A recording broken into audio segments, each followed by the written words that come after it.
নমস্কার, জয়গুরু। আশা করি সকলেই ভালো আছেন। আজকে আবারও অনেক দিন পর চলে আসলাম আরেকটি নতুন আলোচনা নিয়ে। তো আজকের আলোচ্য বিষয়টি হলো গণেশ চতুর্থী নিয়ে।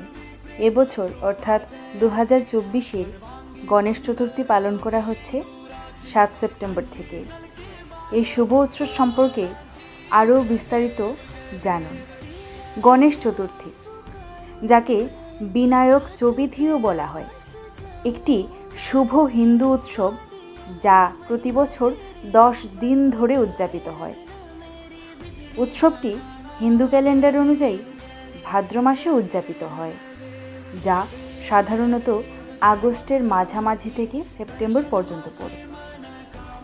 এটি প্রিয় হাতির মাথাওয়ালা ভগবান গণেশের জন্মদিনকে চিহ্নিত করে, সেটা কারোরই অজানা নয়।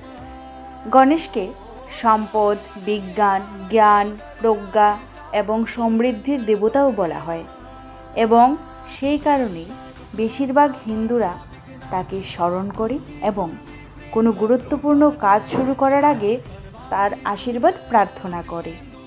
ভগবান গণেশ 108টি ভিন্ন নামে পরিচিত, যেমন গজাননা, বিনায়ক, বিঘ্নহর্তা।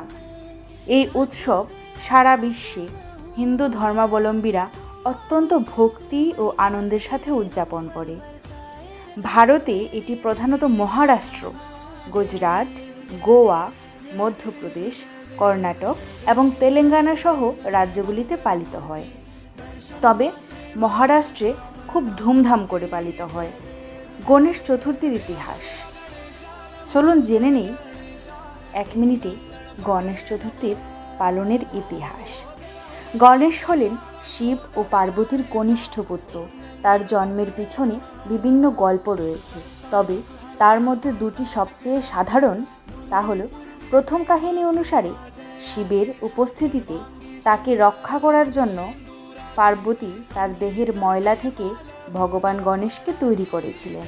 স্নান করার সময় তিনি তাকে তার বাথরুমের দরজা পাহারা দেওয়ার দায়িত্ব দিয়েছিলেন। ইতিমধ্যে শিব বাড়িতে ফিরে আসেন এবং গণেশ, যিনি শিবকে তা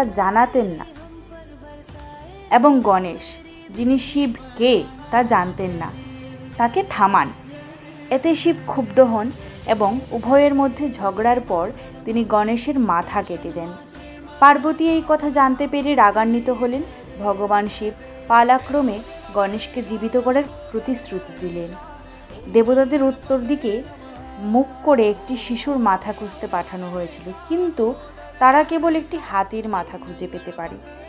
শিব শিশুটির শরীরে হাতির মাথা স্থির করেছিলেন এবং গণেশ কিভাবে জন্মগ্রহণ করেছিলেন সেটা আপনারা জানতেই পারলেন। অন্য জনপ্রিয় গল্পটি হলো যে দেবতারা শিব ও পার্বতীকে গণেশ তৈরি করার জন্য অনুরোধ করেছিলেন, যাতে তিনি রাক্ষসদের অর্থাৎ দানবদের জন্য একজন বিঘ্নকর্তা হতে পারেন। এভাবে একজন বিঘ্নহর্তা অর্থাৎ বাধা প্রতিরোধকারী এবং দেবতাদের সাহায্যও করতে পারেন। গণেশ চতুর্থীর গুরুত্ব, কিছু কিছু গুরুত্ব রয়েছে যেগুলি আমাদের প্রত্যেকেরই জানা এবং কেউ কেউ হয়তো আমরা জানিও না। তো চলুন জেনে নিই। এটা বিশ্বাস করা হয় যে ভক্তরা গণেশের কাছে প্রার্থনা করে তাদের ইচ্ছা এবং ইচ্ছা পূরণ করতে সক্ষম হয়। সুতরাং গণেশ চতুর্থীর মূল সারমর্ম হলো যে ভক্তরা তার কাছে প্রার্থনা করে তারা পাপমুক্ত হয় এবং এটি তাদের জ্ঞান ও প্রজ্ঞার পথে পরিচালিত করে। ঐতিহাসিকভাবে রাজা শিবাজির সময় থেকে উৎসবটি পালিত হয়ে আসছে। ভারতের স্বাধীনতা সংগ্রামের সময়ই লোকমান্য তিলক গণেশের চতুর্থীকে একটি ব্যক্তিগত উদযাপন থেকে একটি বিশাল পাবলিক উৎসবে পরিণত করেছিলেন, যেখানে সমাজের সমস্ত বর্ণের লোকেরা একত্রিত হতে, প্রার্থনা করতে এবং একত্রিত হতে পারে।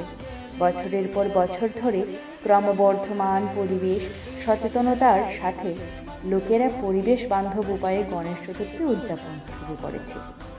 এর মধ্যে রয়েছে প্রাকৃতিক মাটি অর্থাৎ মিট্টি দিয়ে তৈরি গণেশ মূর্তি এবং প্যান্ডেল সাজানোর জন্য শুধুমাত্র ফুল ও প্রাকৃতিক জিনিস ব্যবহার করা হয়।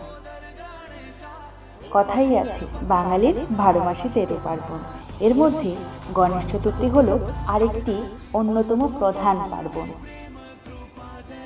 তো চলুন ভিডিওর শেষে এক সুরে বলি ওম গণ গণপতয়ে নমঃ।